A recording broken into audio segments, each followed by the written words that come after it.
नवरात्रि का 5वां दिन माँ स्कंद माता और दुर्गा सप्तशती की कथा। नमस्ते दोस्तों, आप सभी को नवरात्रि के 5वें दिन की हार्दिक शुभकामनाएं। आज हम माँ दुर्गा के 5वें स्वरूप माँ स्कंद माता की महिमा और दुर्गा सप्तशती के 5वें अध्याय की कथा सुनाएंगे। यह कथा ममता, शक्ति और भक्ति की कहानी है जो हमें माँ की करुणा और उनके संहारक रूप का दर्शन कराती है।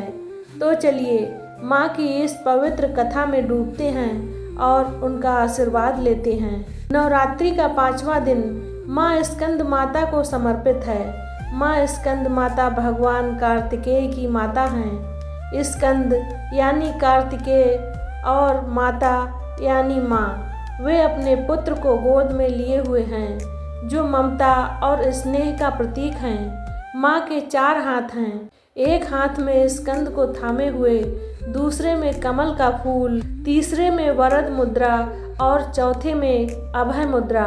उनका वाहन सिंह है जो उनकी शक्ति और पराक्रम को दर्शाता है। माँ स्कंद माता का रंग श्वेत है जो शुद्धता और शांति का प्रतीक है। उनकी पूजा से विशुद्धि चक्र जागृत होता है जो हमें ज्ञान, बुद्धि और आत्मशुद्धि देता है।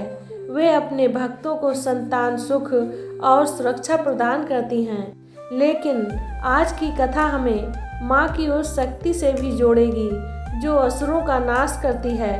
तो चलिए अब दुर्गा सप्तशती के 5वें अध्याय की कथा सुनते हैं। कथा एक नए संकट से शुरू होती है। महिषासुर के वध के बाद कुछ समय तक शांति रही, लेकिन असुरों का संहार फिर से जाग उठा। 2 शक्तिशाली असुर भाई थे, शुंभ और निशुंभ। ये दोनों बड़े बलवान और क्रूर थे। उन्होंने अपनी विशाल सेना के साथ स्वर्ग पर हमला कर दिया। देवताओं की सेना उनके सामने टिक नहीं सकी। इंद्र का सिंहासन फिर से खतरे में पड़ गया। शुंभ और निशुंभ ने सोचा कि अब कोई उन्हें रोक नहीं सकता। एक दिन उनके 2 सेनापति चंड और मुंड घूमते हुए हिमालय की ओर गए। वहां उन्होंने माँ दुर्गा को देखा। माँ का रूप अलौकिक था। उनका तेज सूर्य की तरह चमक रहा था और उनकी सुंदरता अनुपम थी। चंड और मुंड माँ को देखकर मंत्रमुग्ध हो गए। वे तुरंत शुंभ निशुंभ के पास गए और बोले, हे राजन, हमने एक ऐसी सुंदरी देखी है जो आपके लिए उपयुक्त है। वह हिमालय पर अकेली रहती है। उसे अपने महल में लाकर रानी बनाइए। शुंभ का अहंकार आसमान छू रहा था। उसने अपने दूत सुग्रीव को माँ के पास भेजा।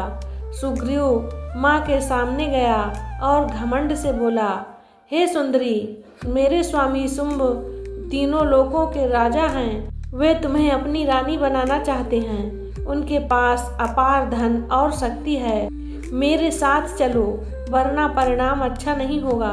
माँ दुर्गा ने यह सुनकर मुस्कुराते हुए कहा, हे दूत, अपने स्वामी से कहो कि मैं वही हूँ जिसने महिषासुर का वध किया था। मैं किसी की रानी बनने नहीं, बल्कि अधर्म का नाश करने आई हूँ। अगर शुंभ में हिम्मत है तो वह स्वयं आए और मुझसे युद्ध करे। मैंने एक व्रत लिया है कि जो मुझे युद्ध में हरा देगा वही मेरा पति बनेगा। यह सुनकर सुग्रीव डर गया और वापस लौट गया। शुंभ और निशुंभ क्रोधित हो गए। उन्होंने अपनी सेना के साथ चंड और मुंड को माँ पर हमला करने भेजा। चंड बड़ा क्रूर था और मुंड उससे भी भयानक। उनकी सेना में हजारों राक्षस थे जो गरजते हुए माँ की ओर बढ़े। माँ अपने सिंह पर सवार थीं। जैसे ही असुरों की सेना पास आई, माँ ने अपनी तलवार उठाई और युद्ध शुरू हो गया। माँ की तलवार हवा में लहराई और एक ही झटके में सैकड़ों असुर मारे गए। चंड ने अपने गदा से माँ पर हमला किया, लेकिन माँ ने उसे अपने चक्र से रोक दिया। मुंड ने फिर से वार करने की कोशिश की, लेकिन माँ ने अपने त्रिशूल से उसे भेद दिया। देखते ही देखते माँ ने चंड और मुंड की सेना को तहस नहस कर दिया। अंत में माँ ने चंड और मुंड को सामने बुलाया। चंड ने गरजते हुए कहा, अरे नारी, तूने हमारी सेना को मारा, अब तेरा अंत निश्चित है। माँ ने शांत स्वर में कहा, तुम दोनों अपने अहंकार में अंधे हो, अब तुम्हारा समय पूरा हुआ। यह कहकर माँ ने अपनी शक्ति को प्रकट किया। उनके मस्तक से एक तेजस्वी प्रकाश निकला और उनकी गर्जना से धरती कांप उठी। माँ ने अपने त्रिशूल से चंड का सिर काट दिया। मुंड भागने की कोशिश करने लगा, लेकिन माँ ने अपने चक्र से उसे भी नष्ट कर दिया। दोनों असुरों के मरते ही उनकी सेना में भगदड़ मच गई। माँ की विजय की गूंज तीनों लोकों में फैल गई।